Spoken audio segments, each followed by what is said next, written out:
यहाँ का ब्राह्मण है वो कोलकाता में ब्राह्मण है, कोलकाता का ब्राह्मण है वो कन्याकुमारी में ब्राह्मण है। अब यहाँ का जो आदिवासी है वो पश्चिम बंगाल में आदिवासी नहीं है।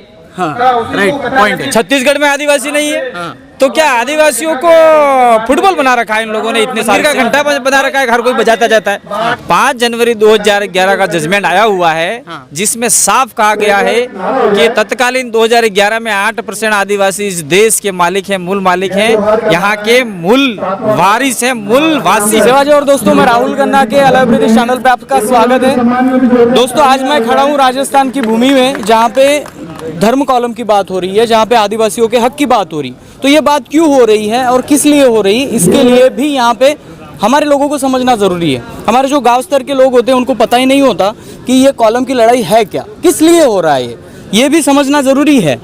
इसलिए वो लोग जुड़ पाएंगे। एक महोदय ने मंच पे बताया था कि इसका विश्लेषण करना ज़रूरी है। तो ये कैसे है, तो मैं हमारे साथ जो बाहरी राज्यों के लोग हैं वो हमारे साथ खड़े हैं, तो मैं सभी को एक एक सवाल करूंगा, जो सवाल एक कॉमन आदिवासियों के दिल में टिक टिक करता है। सर, ये धर्म कॉलम क्या है? धर्म कॉलम जितने भी धर्म है, हाँ, उस धर्म में आदिवासी है ही नहीं। हाँ, तो इसके लिए कॉलम जरूरी है। इसके लिए कॉलम जरूरी है। और हाँ। कॉलम हमारा कोई नया डिमांड नहीं है। जब देश की जनगणना स्टार्ट हुई थी 1871 के अंदर, जी जी, तब से आदिवासियों का अलग से कॉलम था जी। और कॉलम का मतलब ये है कि आपकी संख्या कितनी है देश के अंदर, जी, ये है कॉलम का मतलब। हम कोई कोड नहीं मांग रहे। जी जी। और लोग जो अभी हमारे समाज में एक विषमता फैल रही है कि अलग धर्म हो जाएगा, धर्म हमारी कल्चर चेंज हो जाएगी, ये ऐसा नहीं होगा ना? नहीं, ऐसा जो लोग सोच रहे हैं वो लोग या तो किसी के बहकावे में आए हुए हैं। हाँ, विशेषकर तो आरएसएस और जो देश के अंदर जो माहौल चल रहा है उसके बहकावे में आए हुए हैं। और जो आरएसएस के लोग हैं, जो यानी आरएसएस से ट्रेनिंग लेते हैं, उसके बाद में वो चुनाव भी लड़ते हैं बीजेपी में जाके, तो उसके अंदर एक कॉलम आता है, आपका मेंबर ऑफ पार्लियामेंट या कुछ भी फार्म भरता है, उसके अंदर स्पष्ट लिखा होता है कि आपके ऊपर हिंदू कुटुंब या कोई भी अधिनियम लागू होता है कि नहीं होता है, उसमें वो लागू नहीं करते हैं। क्या बात। तो ये चीज है, ये चीज आज तक किसी को पता नहीं है। और जो लागू नहीं लिखते हैं वो ही जाके चिल्लाते हैं हम हिंदू है, हिंदू है। तो हम लोग उनको कहना चाह रहे हैं कि हम लोग बिल्कुल कहना चाह रहे हैं कि आदिवासी सेफ है, सेपरेट है। और दूसरा हम लोग कह रहे हैं कि चिल्लाते हैं आदिवासी हिंदू नहीं है, लेकिन ये भी गलत है। आदिवासी हिंदू नहीं है, आदिवासी मुसलमान नहीं है, आदिवासी सिख नहीं है, आदिवासी ईसाई नहीं है, आदिवासी बुद्धिस्ट नहीं है, आदिवासी जैन नहीं है। किसी भी रजिस्टर्ड धर्म है उसमें आदिवासी नहीं है। आदिवासी इस धरती का प्रथम मानव है और भारत देश का मूल मालिक है। क्या बात है, क्या बात है। सर, एक और सवाल, ये अगर कॉलम आ जाता है तो इससे समाज में क्या प्रभाव पड़ेगा? इसमें समाज में प्रभाव ये पड़ेगा कि हम लोगों को जो दूसरे धर्म के देवी देवता हैं, उनके पास में नहीं जाना पड़ेगा, क्योंकि हम वो उधार की जिंदगी जी रहे हैं। यानी दूसरों की कल्चर, दूसरों के कल्चर जो जबरदस्ती हम पे थोपे जा रहे हैं, वो कल्चर हम पे थोपे नहीं जाएंगे। और हमारा जो मूल है या कहीं गर्त में दबा दिया है, उस चीज को उजागर होगा और हम लोग निश्चित रूप से इस प्रकृति की पूजा कर पाएंगे, वो सूर्य की पूजा कर पाएंगे, रात में चंद्रमा की पूजा कर पाएंगे, तारों की पूजा कर पाएंगे। जो अनादि काल से हमारे पुरखे करते आए हैं वो ही है, कोई नया नहीं है। और इस चीज को बखेड़ा खड़ा किया जा रहा है भारत देश के अंदर। कहीं न कहीं इसके अंदर राजनीतिक षड्यंत्र है। अभी राजस्थान का ही माहौल ले लीजिए, हम लोग कितने सालों से हम चिल्ला रहे हैं कि हमारा आदिवासियों का अलग धर्म कॉलम होना चाहिए है, और हमने एविडेंस तथ्य के साथ में बताया है।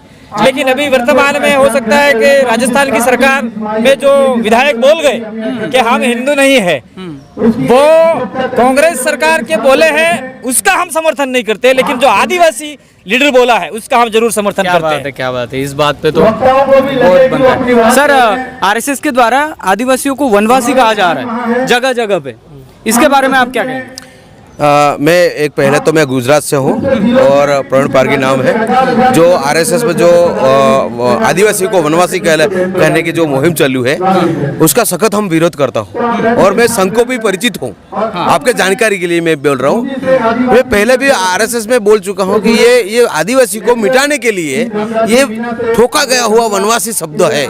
बारी बारी मैं भी इस संघ के अंदर होते हुए भी विरोध किया है, तब जाके थोड़े थोड़े दूर हटते हैं कि नहीं जो आदिवासी ही वनवासी शब्द एक्सेप्ट नहीं करते हैं तो ये नहीं लगना चाहिए। वो भी अब जान गए हैं कि आदिवासी जागरूक हो रहे हैं और हाँ बिल्कुल यही है, इसीलिए वो संघ भी थोड़ा ऐसे ऐसे छोड़ रहा है कि आदिवासी जाग उठा है। क्या बात है, एक बहुत अच्छी बात आपने कही है। मरकम जी आप भी यहाँ पे हैं, तो अगर सभी यहाँ के इंडिया में 700 से अधिक जातियाँ हैं तो इन सभी जातियों को एक जगह लाना है तो हमें ये भी सोचना पड़ता है कि अपनी जो कल्चर के दायरे उसको थोड़ा सा छोड़ के बड़ा करके हम आ सकते हैं। तो आप क्या कहेंगे कि सभी अगर जनजातियों को एक जगह लाना, एक मुहिम चलानी है तो समाज को कैसे काम करना पड़ेगा? ये इसी के लिए है जो धर्म कालम की जो मांग हो रही है, इसी चीज के लिए है। क्योंकि ये बहुत विस्तृत मसला है, ये सिर्फ भारत ही का नहीं है, ये पूरी दुनिया के लिए जरूरी है। आज दुनिया के हर धर्म, हिंदू मुस्लिम सिख ईसाई आपस में लड़ मर रहे हैं। ऐसी गति रहे, इनका ऐसी शिक्षा रहे, इनके बड़े बड़े जो धर्म अपने आप को इतने ही महान बनाते रहे तो ये आपस में काट कुटा के अपने आप को खत्म करेंगे तो मानवता खत्म होने वाली है। धर्म भ्रष्ट हो गए हैं, उनको बचाने के लिए, एक सही दिशा देने के लिए आदिवासी कालम जरूरी है। जी हमारी इस प्रकृति को बचाने के लिए, इस पूरी दुनिया को बचाने के लिए जरूरी है। आज धर्म में कोई भी धर्म हो, बड़े बड़े बाबा बन रहे हैं, पूरा बहुराष्ट्रीय चंगुल कंपनियों के चंगुल में फंस गए हैं। उनमें धर्म नाम का धर्म जिस कारण से उदय हुआ था उसकी मूल भावनाओं से वो हट चुके हैं। इस कारण उन सब को बचाने, पृथ्वी को बचाने के लिए, प्रकृति को बचाने के लिए, धरती को बचाने के लिए, पर्यावरण को खत्म करने के, प्रदूषण को खत्म करने के लिए आदिवासी धर्म जरूरी है। ये पूरी मानवता के लिए है। बहुत अच्छा सर आपने बताया, लोगों को भी हम बताएंगे और ये चैनल के जरिए लोगों को पता चलेगा कि ये आंदोलन क्या है। नहीं, हम तो चाह रहे हैं कि आपका जो चैनल है उस चैनल को हर देश का आदिवासी इसको सब्सक्राइब करे और अधिकतम जाए, क्योंकि देश का मीडिया आदिवासी के साथ में नहीं है। देश का मीडिया आदिवासी के साथ में नहीं है, ये हमारा मीडिया है, अपना मीडिया है। दूसरी बात, इस चैनल के मार्फत से मैं कहना चाहूँगा कि आपका देश के अंदर कोई, हम किसी जाति धर्म समुदाय के विरोधी नहीं है। अब यहाँ का ब्राह्मण है वो कोलकाता में ब्राह्मण है, कोलकाता का ब्राह्मण है वो कन्याकुमारी में ब्राह्मण है। अब यहाँ का जो आदिवासी है वो पश्चिम बंगाल में आदिवासी नहीं है, राइट पॉइंट है, छत्तीसगढ़ में आदिवासी नहीं है। तो क्या आदिवासियों को फुटबॉल बना रखा है इन लोगों ने इतने साल से? तो हम चाहते हैं कि वन नेशन वन ट्राइबल। अब हमारा जो कॉलम की पहचान का मूल आधार यही है कि आदिवासी लिखा जाएगा तो हम लोग किसी भी स्टेट में जाएंगे, हम प्योरली आदिवासी और इस देश के ऑनर ऑफ इंडिया कहलाएंगे। हम तो ये पहचान दिलवाना चाहते हैं। और ये जो सेमिनार रखा गया है, इस सेमिनार से जो बुद्धिजीवी लोग हैं, जो कहीं न कहीं अधिकतम पढ़ लिख कर और जो पढ़ लिख कर यानी गुमराह हो चुके थे कहीं न कहीं, क्योंकि वो जितना पढ़ा लिखा आदमी होगा उतना उन शास्त्रों में चला गया था, जो शास्त्र किसी आदिवासी ने नहीं लिखा है।